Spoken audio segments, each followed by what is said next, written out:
साथियों, banking sector को और मजबूत करने के लिए कोऑपरेटिव बैंकों को भी आरबीआई के दायरे में लाया गया।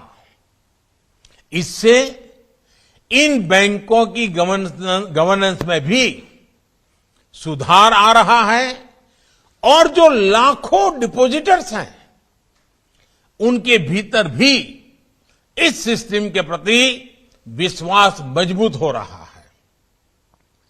बीते कुछ समय में डिपॉजिटर्स के हितों को देखते हुए ही अनेक फैसले लिए गए हैं।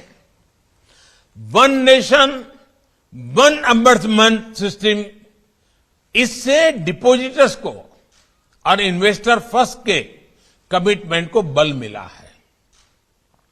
आज जो योजना लॉन्च हुई है, इससे बैंक, एनबीएफसीज और प्रीपेड इंस्ट्रूमेंट में 44 करोड़ लोन अकाउंट और 220 करोड़ डिपॉजिट अकाउंट, इसके जो धारक हैं उन धारकों को सीधी राहत मिलेगी। अब आरबीआई के द्वारा रेगुलेटेड सभी संस्थाओं के लिए खाता धारकों की शिकायतों को दर्ज करने, ट्रैक करने और मॉनिटर करने का एक ही प्लेटफॉर्म होगा। यानी शिकायत निवारण के लिए खाता धारक को अब एक और आसान विकल्प मिला है। जैसे कि अगर किसी का बैंक अकाउंट लखनऊ में हो और वो दिल्ली में काम कर रहा हो, तो पहले होता यह था कि उसको लखनऊ के एम्बर्समेंट को ही शिकायत करनी पड़ती थी, लेकिन अब उसे भारत में कहीं से भी अपनी शिकायत दर्ज करने की सुविधा मिल गई है। मुझे यह भी बताया गया है कि ऑनलाइन फ्रॉड, साइबर फ्रॉड से जुड़े मामलों को एड्रेस करने के लिए आरबीआई ने इस योजना में आर्टिफिशियल इंटेलिजेंस के व्यापक उपयोग का प्रावधान किया है। इससे बैंक और जांच करने वाली एजेंसियों के बीच कम से कम समय में बेहतर तालमेल सुनिश्चित हो सकेगा। जितनी जल्दी एक्शन होगा, फ्रॉड से निकाली गई रकम की रिकवरी की संभावनाएं उतनी ही अधिक होगी। ऐसे कदमों से डिजिटल पेनिट्रेशन और कस्टमर इंक्लूसिवनेस का दायरा भी बड़े विश्वास के साथ बढ़ेगा, कस्टमर का भरोसा और बढ़ेगा।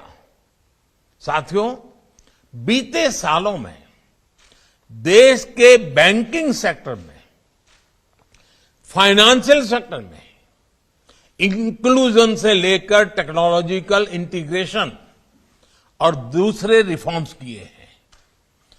उनकी ताकत हमने कोविड के इस मुश्किल समय में देखी है और उसके कारण सामान्य मानवीय की सेवा करने का एक संतोष भी पैदा होता है।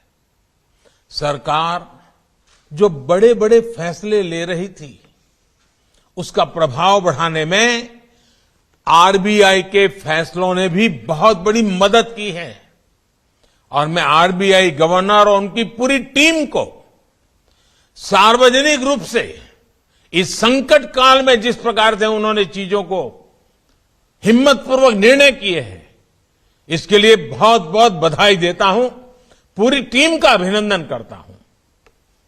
सरकार द्वारा जिस क्रेडिट गारंटी स्कीम की घोषणा की गई थी, उसके तहत लगभग 2,90,000 करोड़ रुपए से अधिक का लोन स्वीकृत किया जा चुका है। इसकी मदद से 1.25 करोड़ से अधिक लाभार्थियों ने अपना उद्यम और मजबूत किया है।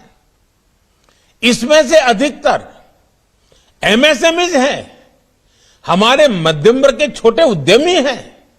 साथियों, कोविड काल में ही सरकार द्वारा छोटे किसानों को किसान क्रेडिट कार्ड देने के लिए विशेष मुहिम चलाई गई, जिससे 2.5 करोड़ से अधिक किसानों को केसीसी कार्ड्स भी मिले और लगभग 2.25 लाख करोड़ का कृषि ऋण भी उन्हें मिल गया। पीएम स्वनिधि से करीब 26 लाख स्ट्रीट वेंडर्स को, जो ठेला चलाते हैं, सब्जी बेचते हैं, ऐसे 26 लाख लोगों को ऋण मिल चुका है।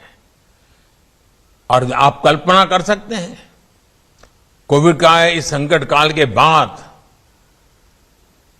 26 लाख से ज्यादा हमारे स्ट्रीट वेंडर्स को इतनी बड़ी मदद मिल जाए, कितना बड़ा उनके लिए संबल हो गया। इस योजना से उन्हें बैंकिंग सिस्टम से भी जोड़ दिया है। ऐसे अनेक इंटरवेंशन ने गांव और शहरों में आर्थिक गतिविधियों को फिर से शुरू करने में बहुत महत्वपूर्ण भूमिका निभाई है। साथियों, 6-7 पहले तक भारत में बैंकिंग, पेंशन, इंश्योरेंस, ये सब कुछ एक एक्सक्लूसिव क्लब जैसा हुआ करता था। देश का सामान्य नागरिक, गरीब परिवार, किसान, छोटे व्यापारी, कारोबारी, महिलाएं, दलित, वंचित, पिछड़े, इन सब के लिए ये सब सुविधाएं बहुत दूर थी। जिन लोगों पर इन सुविधाओं को गरीब तक पहुंचाने की जिम्मेदारी थी, उन्होंने भी इस पर कभी ध्यान नहीं दिया, बल्कि बदलाव ना हो,